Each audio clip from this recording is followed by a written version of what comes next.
they found strong, high-quality evidence that exercise does improve mental health on outcomes like optimism for our future, happiness, satisfaction with our life, energy and vitality levels, confidence in ourselves. So the timeout hypothesis holds that exercise is promotive for our mental health. It reduces distress, it reduces anxiety because it provides us with a break from our problem. Experiment with what suits you. Do a bit of trial and error. It's a bit like ice cream. This is the way I look at it, in that you might find some flavors that are yuck, strawberry for me, and some are just okay, plain chocolate for me. And others you'll find are magic and amazing and taste delicious, cookies and cream. Before we dive into today's episode of the Mental Wellbeing College, an important disclaimer. We do dive into the weeds of mental health, which means that at times we discuss sensitive topics like suicide, self-harm, and substance abuse. If hearing such discussion does bring up distress for you, please do seek the psychological and professional treatment that you need. The content covered in this episode is not intended as a substitute for professional mental health treatment. Hello everybody, and welcome back to the Mental Wellbeing College. Today it is a special episode. It's just me and you in a Solocast. We're going to be talking all things exercise for mental health, and very specific on that term. In past episodes, if you've tuned in, you will be aware of the evidence for exercise reducing some of the quote-unquote bad stuff, things like the depressive symptoms, the anxiety symptoms, the symptoms of schizophrenia. But today we're going to be looking at, does exercise actually promote more of the good stuff, the mental health, the happiness, the life satisfaction? We're going to take a little bit of a look through the evidence for this, but we're going to keep it pretty top level, pretty digestible for all audiences, just to see whether the evidence corroborates and confirms something we all suspect, which is that exercise does improve our mental health. Or does it? Let's find out.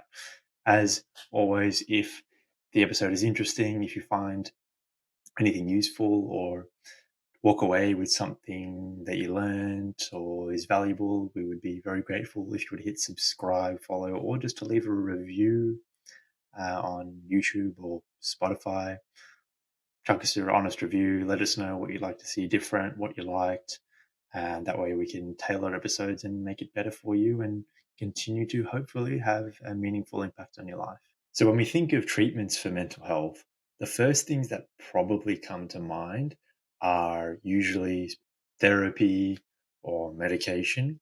But did you know that exercise is as good as talking therapy and medication for treating some mental health problems? So the vast majority of us listening or watching who have exercise have felt its benefits at some point when we've done an exercise session, whether that's a better mood, feeling less distress, feeling a little bit more clarity about any problems you have, or just walking out after an exercise session, feeling like you're ready to take on all of the day's tasks. So for me, in the probably 1,000+ exercise sessions that I've had, whether it's in the gym or playing soccer or going for a run, I can only think of 2 occasions where I felt psychologically worse after a workout than I did before. And the first time was when I was sick with a fever, and I remember feeling a lot worse in terms of my symptoms and thus my mental health in that moment after that workout. And the other occasion was when I accidentally triple scooped a pre-workout, and that left me feeling like I had insects crawling in my skin, my head was spinning, and I couldn't sleep that night. So in this episode of the Mental Wellbeing College, we're going to take a peek into the evidence for exercise for mental health. And we're going to ask ourselves, does the research and the science corroborate the personal experience of many? That is, does exercise actually increase mental health? So just note that for the purpose of today's episode, we're actually talking about whether exercise can improve mental health specifically, rather than, say, reducing depression or anxiety symptoms. So think of mental health as something that we all have, whether you have a mental illness or not, whether you have a diagnosis of schizophrenia or depression. We all have a level of mental health. And this is more than just not having the bad stuff, right? This is about promoting more of the good stuff. So this discussion really focuses on asking ourselves whether exercise can promote more of that good stuff rather than reducing some of that quote unquote bad stuff, some of the symptoms of mental illnesses. If you're looking for more that evidence and work in terms of does exercise reduce depressive symptoms, anxiety symptoms, symptoms of schizophrenia, we'll link below in the show notes plenty of prior episodes and discussions we've done with global experts in those areas. But this is more for mental health today. So in 2020, David Marquez and co-authors asked themselves these questions, and they canvassed the literature and the evidence by completing a systematic review of exercise on quality of life and well-being. So by systematic review, we just mean that Marquez and his team surveyed dozens of high-quality studies, including meta-analyses of randomized control trials or high-quality experiments, to answer the question, does exercise improve quality of life and well-being? So this means that this study that we're going to be talking through is a really high quality study. In fact, in the evidence-based medicine pyramid or the evidence-based uh, evidence hierarchy pyramid, a systematic review of this type sits right at the top in terms of a high quality study. So we can place a little bit more trust and credibility on the results of this study than perhaps we would with something like a case study. So what did Marquez and his team find? Well, they found strong, high-quality evidence that exercise does improve mental health on outcomes like optimism for our future, happiness, satisfaction with our life, energy and vitality levels, confidence in ourselves. And this was seen in adults and older adults, from people aged 18 right through to people in their 70s and 80s. And this really shows us that it's not just a young person's game, that exercise can benefit mental health and indeed does right through the lifespan into older adulthood. And people over the age of 65 listening might actually be interested to note that, in particular, older adults had some of the strongest evidence supporting the fact that exercise does increase mental health. Another really interesting question to come out of this study is there a better type of exercise for mental health? So in this review, Marquez and his team found that a range of exercise types, from yoga to walking to more cardiovascular running-based activities to weights and resistance training, all had positive effects on mental health. Even Nordic walking, so this is like walking usually through tough terrain, although not always, with those long poles, had positive effects on mental health. And even low intensity forms of exercise like your regular walking, again, positive effects on mental health. And that's a really important point that we'll come to in a second. So now we've established that exercise does improve mental health.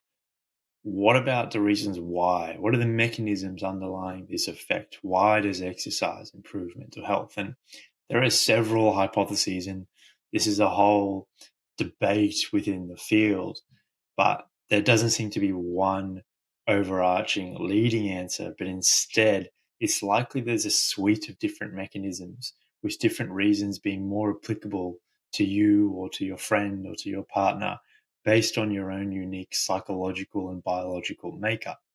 Now, we've covered a lot of these mechanisms in past episodes, for example, as to why exercise might help with depression and anxiety. And one that I covered with Professor Pat O'Connor, which is applicable here in terms of exercise for mental health, is the timeout hypothesis, which may be really relevant to you, particularly in light of the COVID pandemic that we've all endured in the past few years. Hello, everyone. A quick break from today's episode.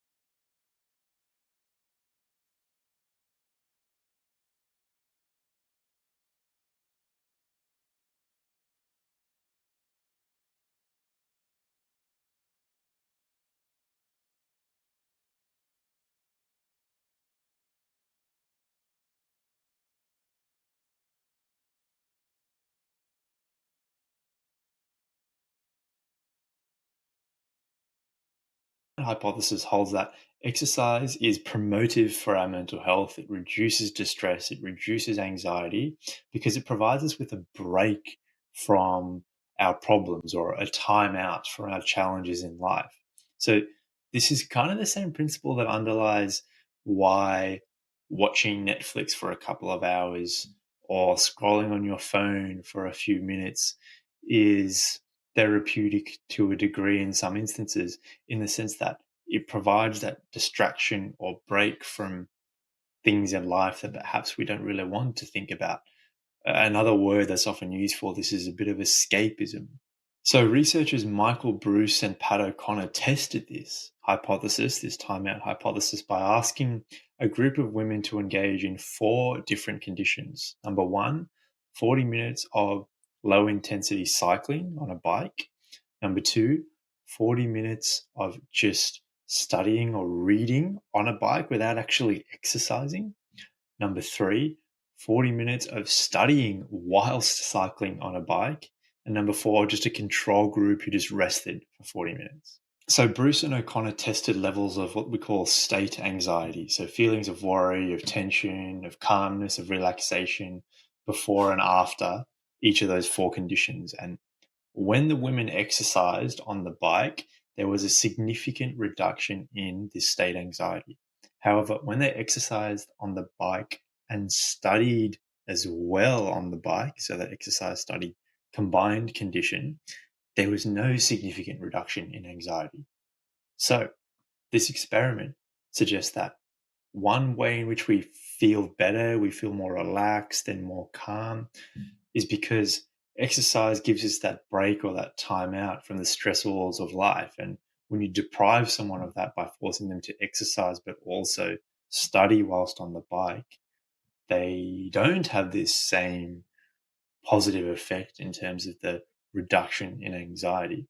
So this could be something for you just to observe and reflect on after you finish exercising the next time you have an exercise session.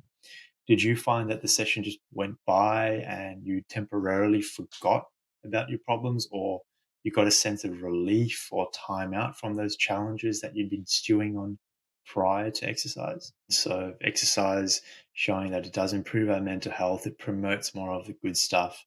There are a few caveats and limitations we need to be wary of.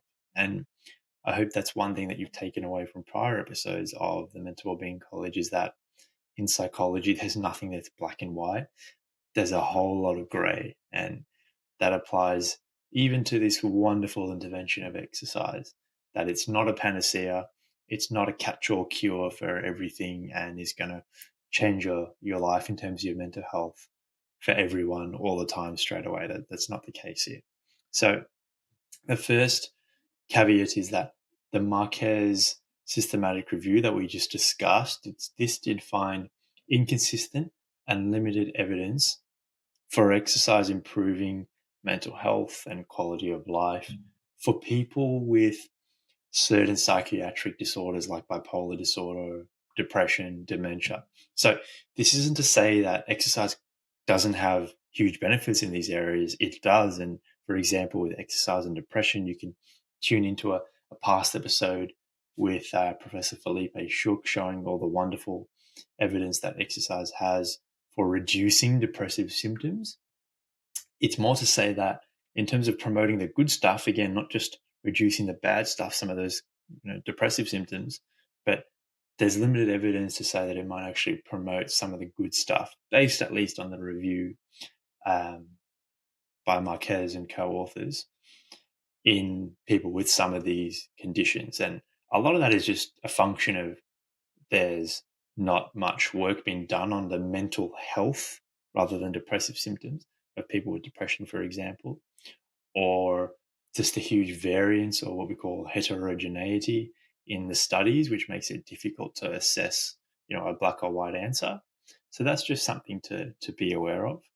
Secondly, there's no doubt that as good as exercise is for mental health in both reducing the bad stuff, quote unquote, and promoting and augmenting the good stuff, quote unquote, there are some instances where exercise will be detrimental for your mental health. So the prior limitation I was talking about is more the jury's still out. We don't really know whether exercise can improve the mental health, specifically of people with those conditions. Now I'm moving on to more to say that exercise can actually worsen your mental health in some instances. And one of those is with body image disorders, things like body dysmorphic disorder, which is characterized by excessive preoccupation and worry with your appearance. This may lead someone to engage in over-exercising in order to compensate for these significant insecurities to improve their appearance. And they're on this kind of inevitable or endless treadmill and hamster wheel trying to improve their appearance without actually addressing the root cause of that dysmorphic disorder. And in actuality, exercise in this instance can promote some really poor mental health and relation to oneself. And relatedly, the social context with which you exercise is more important. And it may very well be a case of one type of exercise is not good for your mental health or is not promotive or not doesn't boost the good stuff.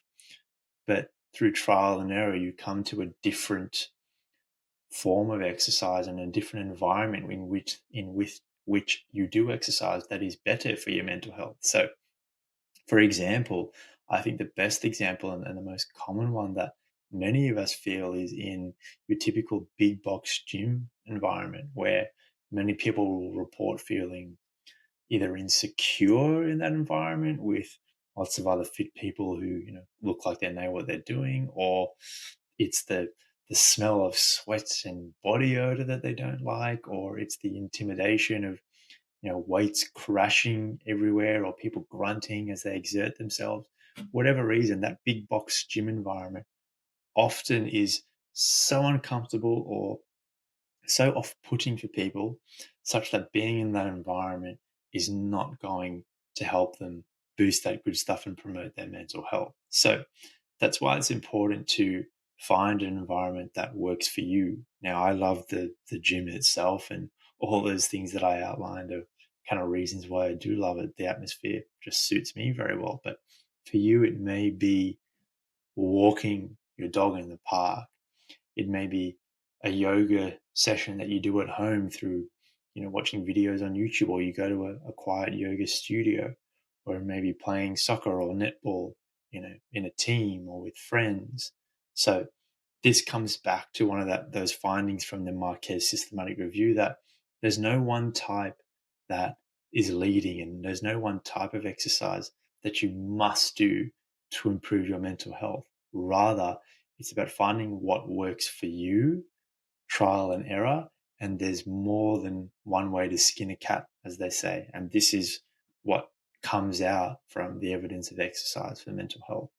So based off this review and a number of other trials and reviews that we have out there in the moment, it seems we do have really good evidence to support the intuitive feeling that most of us have listening anyway, which is that exercise can indeed make us happier, can indeed boost more of the good stuff, quote unquote. And not just that, but one of the real key takeaways I hope you walk away with from this discussion is that there's no one form of exercise that you need to be doing to get this happiness effect. You don't need to be bench pressing 100 kilos or running your guts out every day. It really isn't no pain, no gain when it comes to mental health. Rather, it's a case of finding the right tool for you, finding the right type of exercise that suits you and your preferences, whether that's weights, Pilates, yoga, running, walking, Nordic walking, playing soccer, whatever works for you. And that's going to work differently for the person next to you, or your partner, or your colleague, or your friend, for example. So if you're someone listening and you're not exercising as much as you want to right now, but you're keen to get a taste of this mental health effect, this happiness effect, to boost more of the quote unquote good stuff, or if you are exercising but it feels like a bit of a chore rather than a happiness booster, experiment with what suits you. Do a bit of trial and error. It's a bit like ice cream. This is the way I look at it, in that you might find some flavors that are yuck, strawberry for me, and some are just okay, plain chocolate for me, and others you'll find are magic and amazing and taste delicious, cookies and cream. So you just need to experiment, taste a few different flavors, and see what really suits your palate.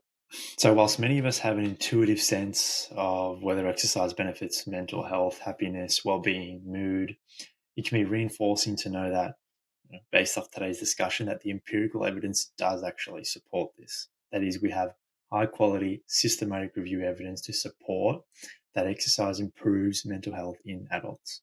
So, if you're feeling a little down in the dumps, a little under the weather, psychologically speaking, or if you're feeling good but you just want to feel even better, perhaps it's time to ask yourself when you last had your dose of happy medicine, that is exercise.